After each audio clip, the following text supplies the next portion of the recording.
Humankind received its massive November patch update today. There's a lot to cover, from new endgame conditions, to some surprise military balancing, to sweeping changes to district cost, bug fixes, and a few other surprise little updates that came alongside the Dia de los Muertos Part 2 event update. In this video, I'll take you through all of those changes, and I'll have a separate video later on my channel to delve into the military changes in a bit more detail. They were surprise changes, and they're quite complex. Anyway, without any further ado, smash the like button and let's discuss the end conditions update. Something people have been pushing for. In fact, so much so that there was indeed a mod, one of the most popular mods of all time, was created to add a truly endless mode. Now we have it in game. Take a look on screen. Regardless of the game pace that you select, however you can select endless, you now have fully customizable end condition options. By default, you can see the 7 options that are enabled, everything from the space race to vassalizing everybody, turn limits, error limits, everything that you could ever want. However, you can change it to a whole load of presets, but crucially this, the custom mode. Don't like turn limits? Turn it off. Don't like technologies being researched and ending your game? Turn it off. Space race? Forget about it. Pollution? I don't think so. Error limits? Absolutely not. You can see me going through here and just customizing everything. What this essentially means is you can now innately, built into the game, no modding, no nothing required, run a truly endless game of Humankind. Or even if you want to get a little bit funky, you can set up a whole load of crazy different challenges, right? You could go on Blitz mode and have it that it's just a turn limit game, or just a space race game, or vassalization is the only path to victory. The choice is yours. It's wonderful to see endgame conditions finally being added. And I should note also, in the last update, we did get updates to the resource abundancy, right? Luxury and strategic tweaks. So just don't forget, you can also tweak that. We've got a whole load of ways to tweak games in Humankind, and it is brilliant. Now let's move on to the district changes. These are big ones, and again, ones that lots of people have been calling for.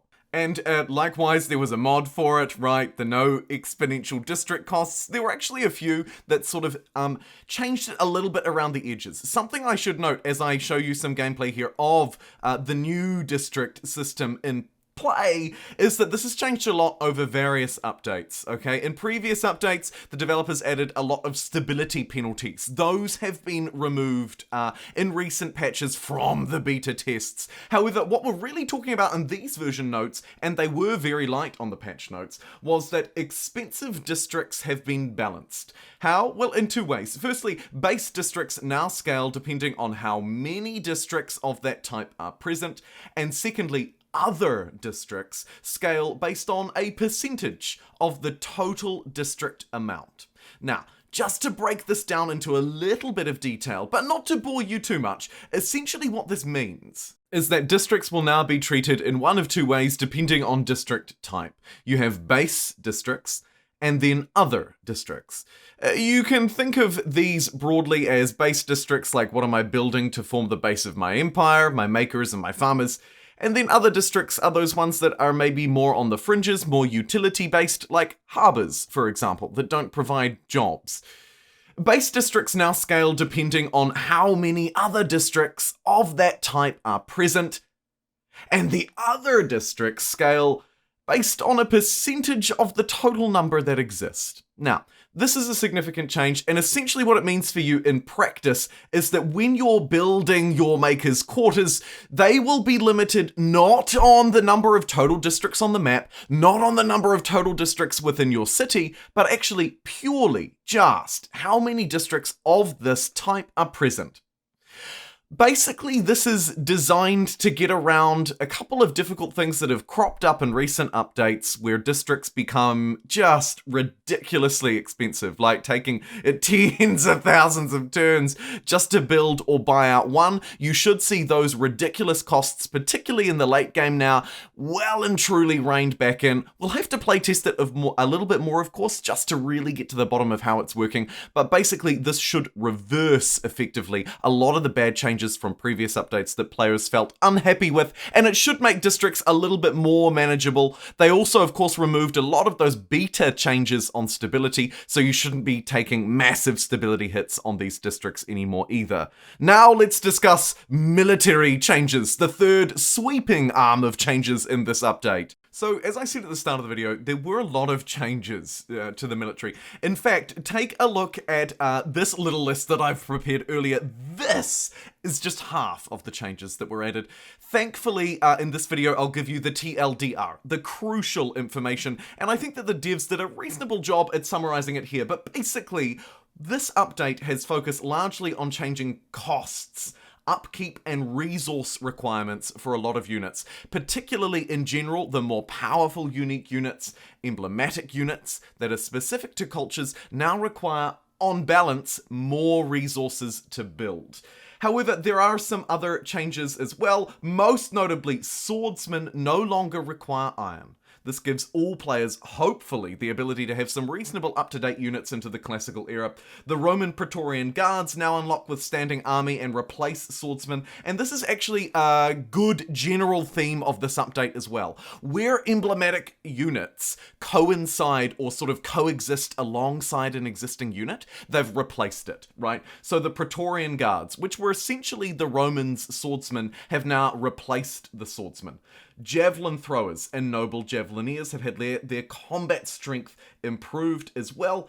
The Cossacks are now stronger than the Dragoons. Here you can see changes to the combat strength of different emblematic units. Mongol hordes as well, another noticeable change, have increased their combat strength. They were nerfed, now they've been buffed again, and to be honest, actually I think they could use it. And a couple of other notable changes, including the fact that cruise missiles now only cost a fraction of a fighter. That's good because they were a little weak. And elephants as well have lost a lot of combat strength to end their undisputed battle superiority. RIP the siege elephants, the Gajnal, and the Varangian guards. The overall sweeping changes, I won't try and mispronounce any other unit names here, and as I said, I will cover in more detail the changes to upkeep. They've basically changed all the different tier levels within the game, tier levels for units, moved them up or down 2 or 3 tiers, and that's changed their upkeep and costs.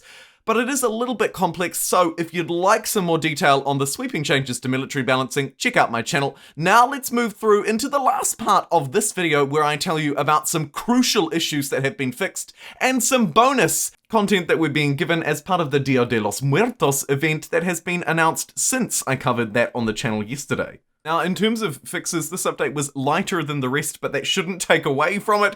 Essentially, these are the key ones. Basically, you're going to find that the game should perform a little bit better now across the board. You should note also that lots of fixes and issues around the Games Together platform, mod.io integration, community integration, lots of changes to try and make that a little bit better, which I'm pleased about. I had a couple of issues personally with my own G2G mod account and syncing issues, but I haven't had any of those since I updated, so great success there. Also, I note some updates to the map maker as well, in the map editor. A few issues. As somebody who plays custom maps, I've noted a few issues with territories not being picked up by the editor, or certain features like rivers and so on messing with terrain. Those updates have been fixed. Thank you kindly. And now last, but certainly not least, let's talk about the limited time event. Now, I have already covered it in a separate guide, so I'll keep this light and breezy if you don't want all of the full details. Basically, the Dia de los Muertos event, Chapter 2, unlocked yesterday, a day before this patch came out. 3 new challenges, you can see them on screen here as I scroll to Chapter 2. I've covered them in detail already. If you want to figure out how to complete them the min-max way, then you can check out that video. But alongside these, the developers have also noted that they'll be releasing some of the artwork for free as well, as a digital bonus to those of us who follow Humankind closely.